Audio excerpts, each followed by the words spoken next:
이번 토크쇼는 두 번째 시간으로 국내 대표 IT 기업의 여성 개발자분을 모셔봤습니다. 함께할 연사분은 시니어 개발자이신 김현지 이사님을 모시고 인터뷰를 진행해 보겠습니다. 반갑습니다. 반갑습니다. 반갑습니다. 네. 간단하게 자기소개 부탁드리겠습니다. 네, 저는 다음으로 2000년에 입사해서 지금 카카오에 이르기까지 그 20년 정도 이제 사회생활을 개발자로 해왔고요. 그동안 정말 다양한 서비스 그리고 시스템들을 개발을 경험해왔습니다. 반갑습니다. 반갑습니다.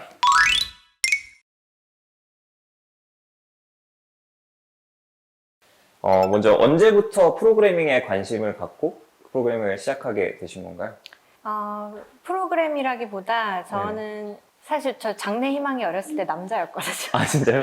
네, 그래서 네. 약간 공대에 가야겠다라는 음. 생각이 왠지 모르겠지만 언제부턴가 어. 생겼어요. 그리고 한 번은 과학 시간에 네. 뭔가 이슬점을 구하는 네. 그런 문제가 있었는데 네. 그 문제를 풀면서 너무 재밌더라고요. 아, 그래서 진짜요? 과학자가 되야겠다고 아. 되게 중학교 때 딱 마음을 먹었고 와. 그래서 되게 자연스럽게 공대로 진학하게 되고 그러다가 또 자연스럽게 된 것 같아요. 아, 자연스럽게. 네. 학부로 네네. 들어갔었는데 거기에 이제 과가 굉장히 많았는데 네네. 그 중에 홈페이지 만들고 이렇게 프로그래밍 음. 하는 과목도 들어보다가 음. 관심이 더 가서 지원을 전공을 선택하게 됐어요. 아, 그러면은 개발자로 진로를 딱 정하게 되신 시기는 언제신가요? 아마 전공 결정하면서부터 컴퓨터공학을 음. 결정하면서부터 아마도 음. 이제 개발자가 돼야겠다라는 게 뭔가 생긴 거긴 한데 사실 계기는 원래 대학 때 휴학을 하고 아, 네네. 쉬려고 했었는데 너무 열심히 살았던 것 같아서 그런데 네네. 우연히 이제 후배가 네네. 회사에서 일을 해보지 않겠냐 이제 IT 회사 네네. 다음에 일하던 친구였는데 음. 그래서 휴학을 하고 일을 해봐야지 음. 하고서 면접을 봤다가 네. 그냥 다니게 됐어요. 아. 그래서 어떻게 보면 딱 네네. 마음을 먹고 했다기보다 되게 자연스럽게 운이 좋게 시작하게 된 것 그럼 같습니다. 처음에는 그냥 학생 인턴으로 뭐 다음에서 잠깐 일해보자는 걸로 들어갔다가 맞아요. 네. 아예 개발자로. 그러다가 그냥 네. 입사가 된 아. 케이스예요. 지금 20년간 개발을 해오고 계신데 20년간 되게 많은 기술의 변화가 있었을 것 같아요. 예전에 비해서 어떤 부분이 요즘에는 많이 달라졌나? 개발 측면에서 어떤 게 많이 달라졌다고 생각하시나요? 지금은 굉장히 많이 갖춰진 것 같아요. 갖춰졌다. 예전에는 하나하나 다 만들어야 됐었거든요. 당연히 없었으니까. 네. 없었으니까 모든 모듈들이나 뭐 커넥터나 네. 뭐 서버나 캐시나 아하. 뭐 다 손으로 다 직접 만들었었는데 지금은 다 분야가 좀 많이 나뉘었고 음. 그리고 그때 재미있는 느낌이 그때 필요해서 네. 만들었던 그런 모듈들이 이제 상용화돼서 서비스로 나오더라고요. 아. 그래서 우리가 필요해서 만든 건데 네네. 저게 나오네? 이렇게 나오는 것들이 꽤 많았어요. 그래서 점점 개발하기 편해지는 방향성으로 가고 있는데 반면에 예전에는 모든 게 다 내 손 안에 있었다라고 할까요? 다 그러니까 다 컨트롤이 가능했는데. 가능했었는데 지금은 워낙에 방대하다 보니까 네. 다 내 손 안에 있다라고 느끼기는 쉽지 않은 것 같아요. 그렇죠. 코딩 공부도 계속 해오셔야 됐을 것 같은데 코딩 공부는 주로 어떻게 하시는 편이신가요? 공부는 일단은 제가 회사에 입사하고 나서 얼마 안 지나서 선배님이 지금은 굉장히 옛날 언어긴 한데 거의 쓰는 사람이 없을 텐데 펄이라는 언어로 뭘 짜라고 숙제를 던지신 적이 있어요. 근데 네네. 제가 그때는 펄이라는 언어를 알지도 못하고 그런데 한 이틀 주면서 뭔가를 만들라고 하시더라고요. 책 하나 이틀만요? 던져주시면서 처음 보는 언어인데. 처음 보는 언어인데 그래서 그때 네. 너무 당황했죠. 이게 가능한 일인가 했는데 네. 그게 되더라고요. 그래서 그때 느꼈던 게 네. 일로 하면 그러니까 학교에서 네네. 뭐 프로젝트를 하던가 내가 스스로 공부하는 게 아니라 이게 일로 만나면 어떻게든 하긴 하는구나라는 걸 느꼈거든요. 그래서 네. 그걸 느끼면서 후배님들도 혹시나 이제 좀 더 타이트하게 뭔가 익히고 싶다 그러면 일로 접해 보시면 좋지 않을까 생각이 들고 그리고 저는 실력이 확 늘었던 게 네. 입사 한 3년에서 5년 사이, 5년 정도까지 공부를 진짜 많이 했던 것 같아요. 그러니까 그때 분위기가, 면학 분위기가 좀 있었어요. 회사에서도. 그래서 회사에서 그래서 세미나도 굉장히 많이 했고 스터디도 굉장히 많이 했는데 원서로 된 개발책을 일주일에 한 권씩 뗀다던가 그래요? 이런 식으로 정말 타이트하게 공부하던 시기가 있었거든요. 그러니까 프로젝트 달리지 않고 조금 쉴 때면 쉴 새 없이 이렇게, 공부시키는 공부하고. 분위기가 있었는데 되게 그때 빡세게. 힘들기도 네. 힘들었지만 지금 돌아보면 음. 그때 꽤 많은 게 다져졌던 게 아닌가 싶습니다. 같아요. 음. 목적이 있게 공부를 하는 게 아. 그래서 뭔가 네네. 내가 하고 싶다, 이 언어를 알고 싶다라고 네네. 하면 왜 알고 싶은데? 그쵸. 라는 그게 질문을 명확하게. 해보는 게 좋을 것 같아요. 그래서 내가 이걸 알면 뭘 네. 만들 수 있다라든지 음. 아니면 뭐 개발하는데 이 아하. 부분이 필요해라든지 아. 이렇게 목적을 가지면 네. 그 효과가, 그 산출물도 네. 굉장히 달라지는 것 같아요. 어. 그리고 그런 네. 경험도 한번 있는데 뭔가를 네네. 또 네가 맡아서 세미나를 해라라고 과제가 주어졌는데 네네. 봐도 모르겠더라고요. 네. 봐도 도대체 모르겠어서 아프다고 할까? 아. 회사를 관둘까?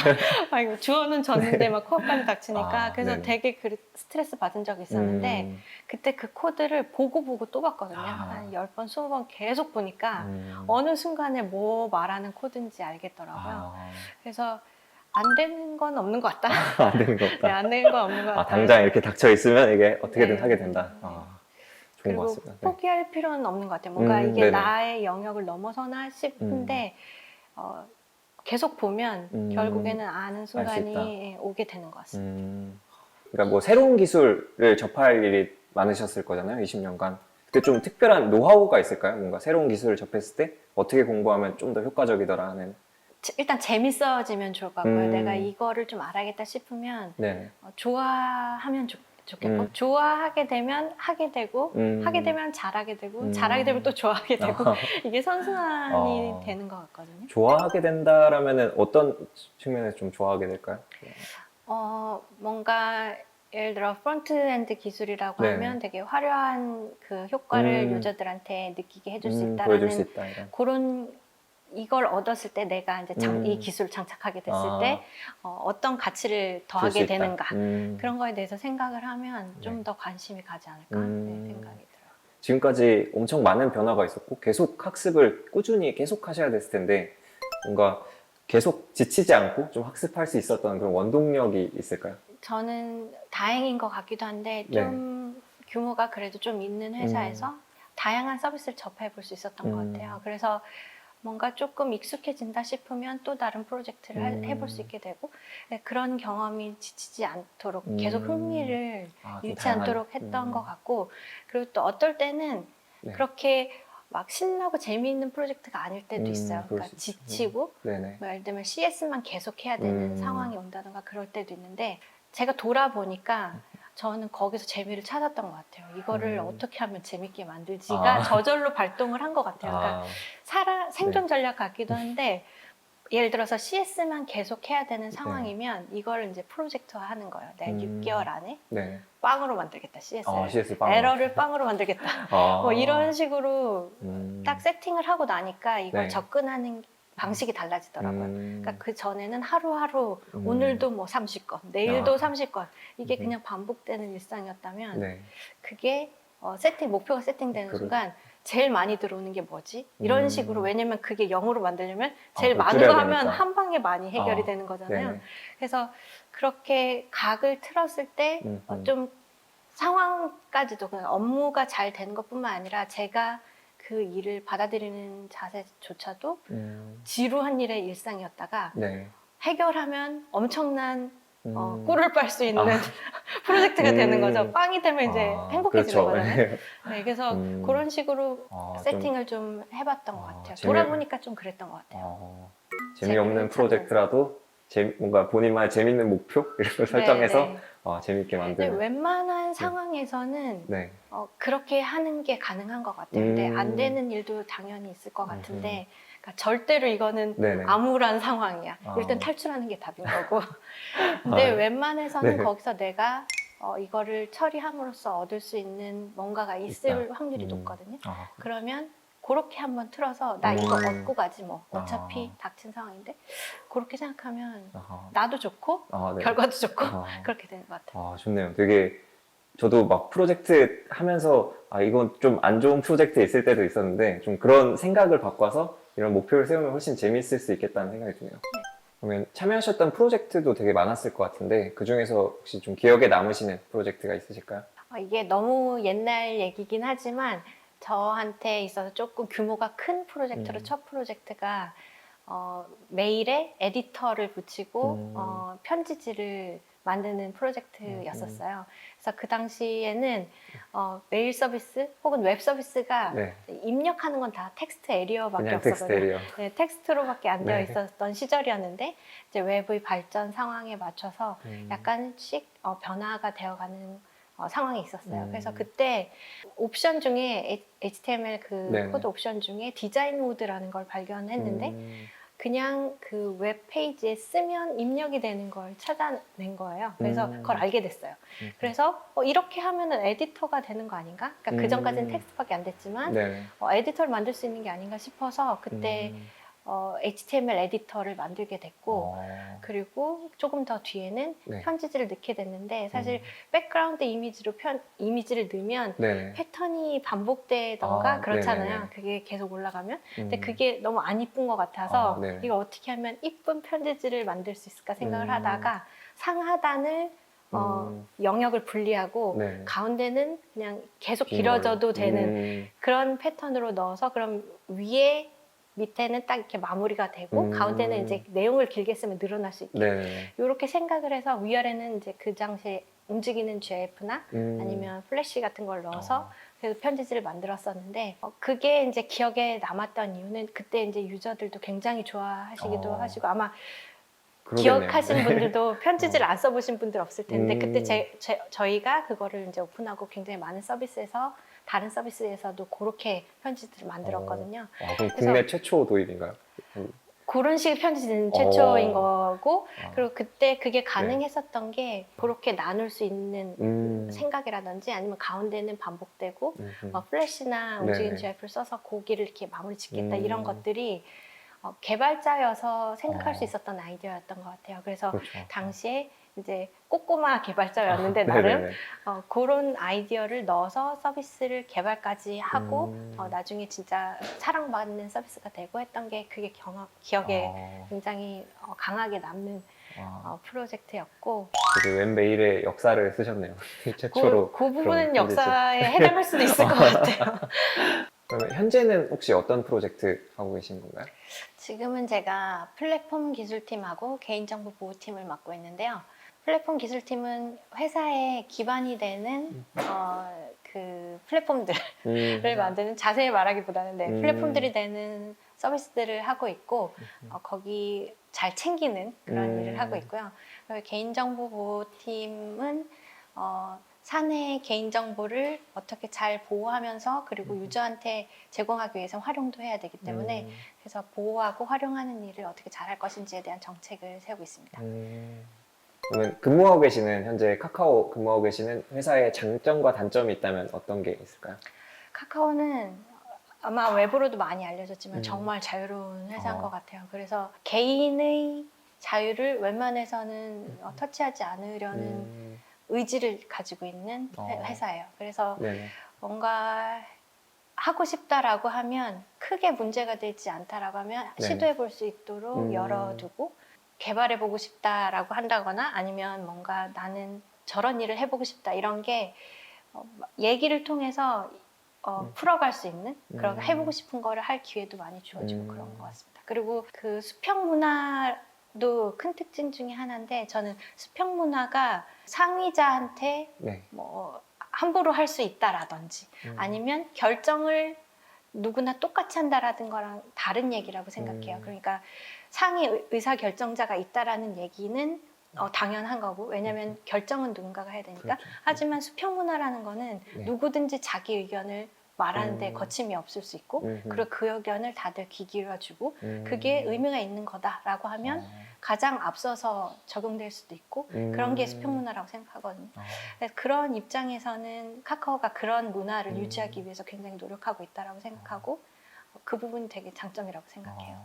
또 회사에 장점만 있진 않고 또 단점도 있을 것 같은데 단점은 어떤 게 있을까요?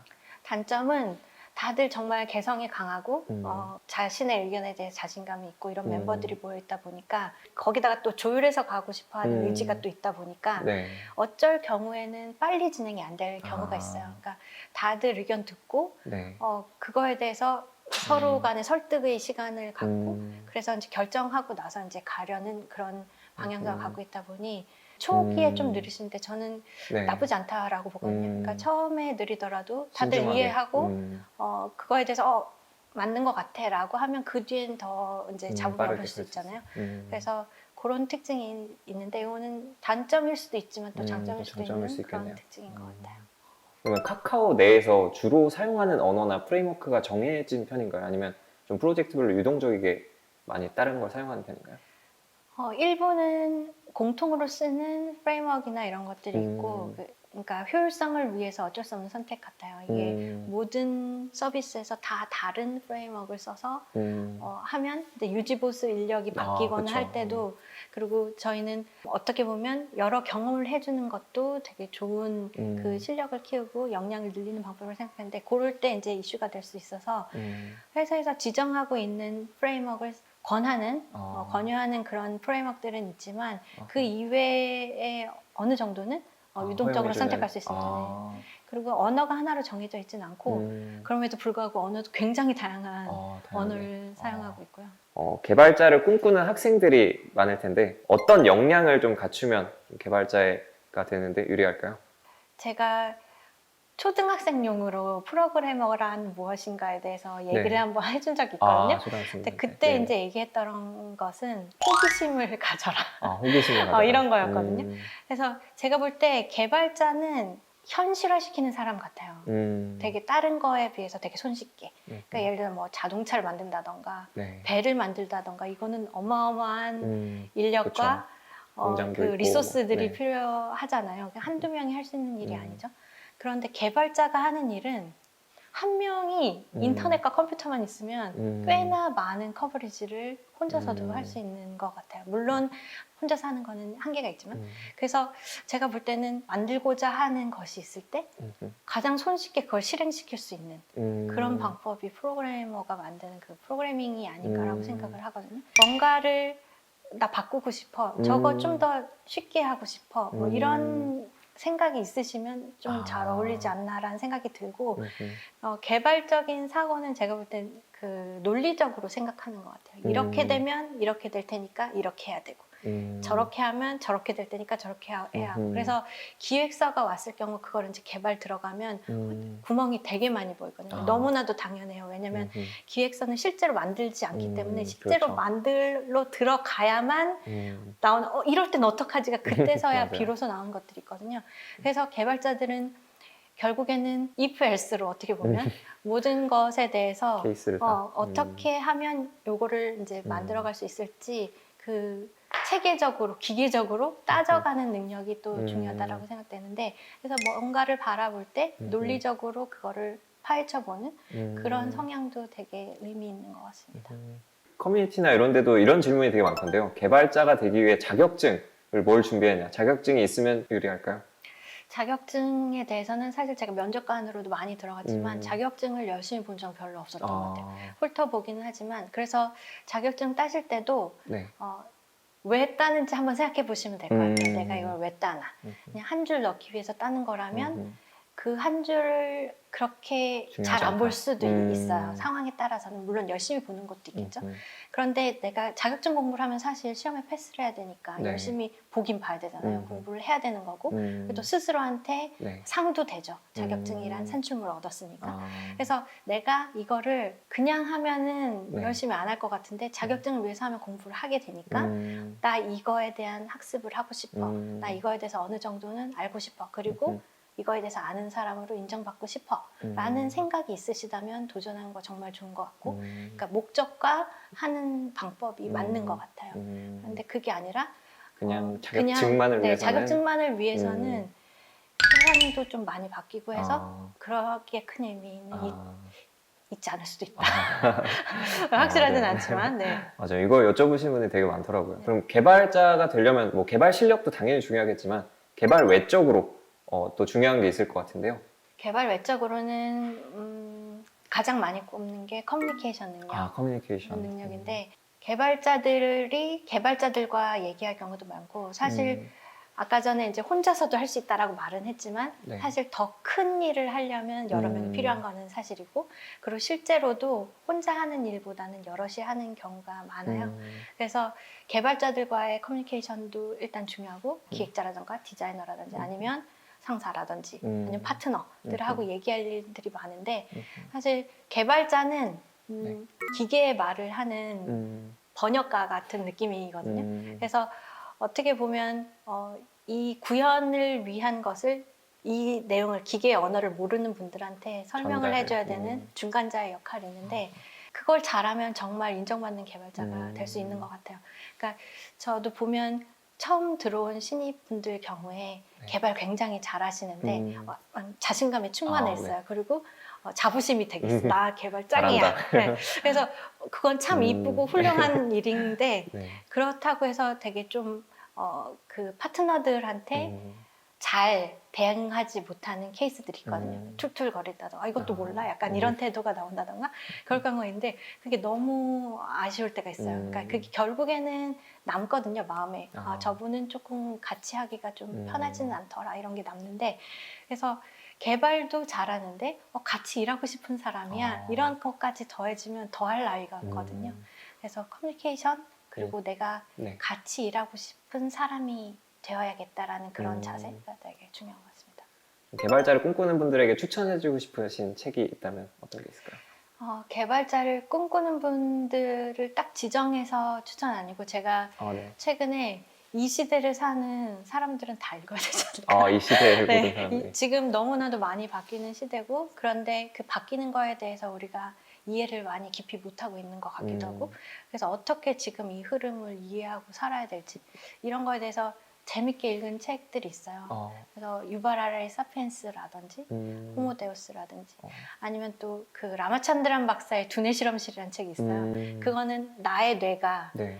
내가 생각을 도대체 어떻게 하는지 이런 거에 대해서 이해를 해주는 책이고, 그리고 데니얼 카너먼이라는 그 심리학자가 있으신데, 이분 네. 심리학자인데 노벨 경제학상을 받으신 분이에요. 심리학자신데요. 네. 그래서 이분이 쓴 생각에 관한 생각이라는 책도 있는데, 이 책을 읽으면 특히 개발자들은 보통 자기가 논리적으로 생각한다고 생각하거든요. 네. 일이 항상 그런 식이다 보니까 네네네. 차곡차곡 이렇게 잘 체계적으로 생각한다고 생각하는데, 그 책을 읽으면 그게 다 깨지더라고요. 그러니까 사람은 어떻게 보면 그냥 고등 침팬지, 유전적으로 우리는 그냥 네. 좀 더 나은 동물인데 뭔가 생각하는 방식이 바뀌었을 뿐이더라고요. 그래서 직관에 의존하는 부분도 굉장히 많고, 그런 것들을 되게 찬찬히 설명해 주는 책이에요. 그래서 저는 이런 책들도 일단 삶 자체에 되게 도움되는 책이 아닐까 싶고, 그리고 그 이미 개발을 시작하셨다라고 하면 그때그때 이제 추천되는 책들이 많을 텐데, 네. 클린 코드 같은 책은 정말 클린 코드. 고전이라서 읽어보시면 좋을 것 같아요. 찬찬히. 그럼 개발자로서 본인의 목표가 있다면 앞으로 어떤 목표가 있으신가요? 제가 개발자로서 목표를 사실 저의 이제 후배들한테도 그런 질문을 많이 하고 면접 볼 때도 많이 물어보기는 하는데, 저 자체로서는 목표가 딱히 있지는 않은 것 같아요. 그러니까 항상 그때 주어졌던 과제들을 재밌게 하려고 했었고, 그리고 저는 주변에 저와 함께 일하시는 분들이 즐거운 게 또 좋더라고요. 그러니까 돌아보니까 그걸 되게 좋아했던 것 같아요. 그래서 제가 재밌게 일하고 제 주변 멤버들이 재밌게 일하고, 그리고 또 그게 또 성과를 내고, 그냥 그런 데 포커싱 맞춰서 살고 있고요. 다만 이제 나이가 어느 정도 들고 이제 시니어가 되다 보니까 이렇게 앞길을 만들어 갈 때, 특히나 여성 개발자들한테 이렇게 많지 않으니까 앞길을 만들어 갈 때 잘 만들어야겠다. 이게 길을 내는데 좀 도움이 돼야겠다, 이런 생각은 드는데 어떻게 해야 될지 이런 생각은 잘 못 해봤고요. 지금 우리가 만들고 다 같이 만들어 가고 있는 길을 더 잘, 그 개발자들을 위해서 혹은 여성 개발자를 위해서라도 잘 만들어 가야겠다, 이런 생각은 하고 있습니다. 지금 대학생으로 돌아간다면 하고 싶으신 것이 있으신지 궁금합니다. 저는 나름 되게 재밌게 살았다라고 생각하고, 그리고 2000년 초반에 개발자로서 업무를 시작한 것도 정말 복을 받았다고 생각하거든요. 그래서 어떻게 보면 이 IT 업계의 시작과 성장해가는 과정을 그 모두 속에서 다 만들어가는 사람으로서 함께했던 게 너무나도 감사한 마음으로 있는데 돌아간다면이라기보다 네네. 여러 개의 생을 살 수 있다라고 한다면 어, 저는 한번 예술가로도 한번 살아보고 싶기도 예술. 하고 그리고 공부를 열심히 한번 해보는 이렇게 들고파는 뭔가에 대해서 막 연구하는 것도 한번 해보고 싶고 그런 생각이 있습니다. 평소에 스트레스를 푸시거나 좀 리프레시가 필요할 것 같은데 그럴 때 보통 어떤 걸 하시게 되나요? 제가 아까 전에도 살짝 말씀드렸죠. 제가 굉장히 긍정적인 편이에요. 그래서 상황을 만나면 그걸 저한테 좋게 보는 특성이 있어서 스트레스가 사실 별로 없어요. 많이 없습니다. 네, 그래서 어떤 상황이 닥쳐도 네. 괜찮은데 나한테 좋은 건데 약간 이렇게 보는 그 끝이 없는 긍정적 마인드가 조금 있고요. 근데 그러니까 스트레스 풀기 위해서라기보다 그냥 개인적인 관심이 있어서 하는 거는 아까 전에 좀 예술 쪽으로 살아보고 싶다라는 말도 했었는데 낙서하고 그림 그리는 거를 재밌어요. 실력이 좋진 않지만 계속 꾸준히 그림을 그리고 있고요. 조그마한 낙서들 하고 있고 그리고 아까 전에 말씀드렸듯이 책도 재미있어서 책도 이런저런 기회를 만들어서 하고 있습니다. 워라밸을 지키기 위한 이사님만의 팁 같은 게 있을까요? 워라밸이 정말 중요한 포인트라고 생각하는데요. 네.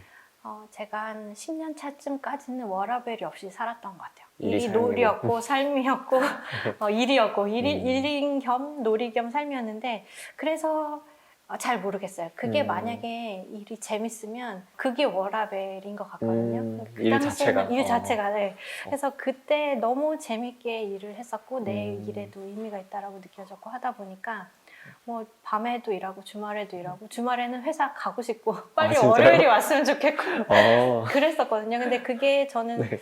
워라밸이 안 맞았던 걸까? 이런 생각이 들더라고요. 근데 그게 워라밸이 안 맞았다고는 또 볼 수 없는 것 그쵸, 같고 뭐 너무 사실, 행복했던 네. 시절이었거든요. 워라밸은 본인이 잘 정의를 내려야 될 것 같아요. 이게 나는 균형이 필요한 상황인가? 그러니까 너무 지금 일에 묻혀서 힘든가? 라든지 나는 좀 이 리프레시하는 시간 확보가 필요한 상황인가? 아니면 일이 너무 재밌어서 이거 하는 것 자체가 너무 신이 나는가? 그러면 사실 그 일하는 것도 포함한 게 워라밸일 수도 있을 것 같아서 그럴 수 있겠네요. 그래서 본인마다의 그 워라밸 기준이 다를 것 같고 그거에 맞춰서 세우시면 될 것 같아요. 좋은 말씀 감사합니다. 이것으로 개발자 토크쇼 2회 마무리하겠습니다. 네, 감사합니다. 감사합니다.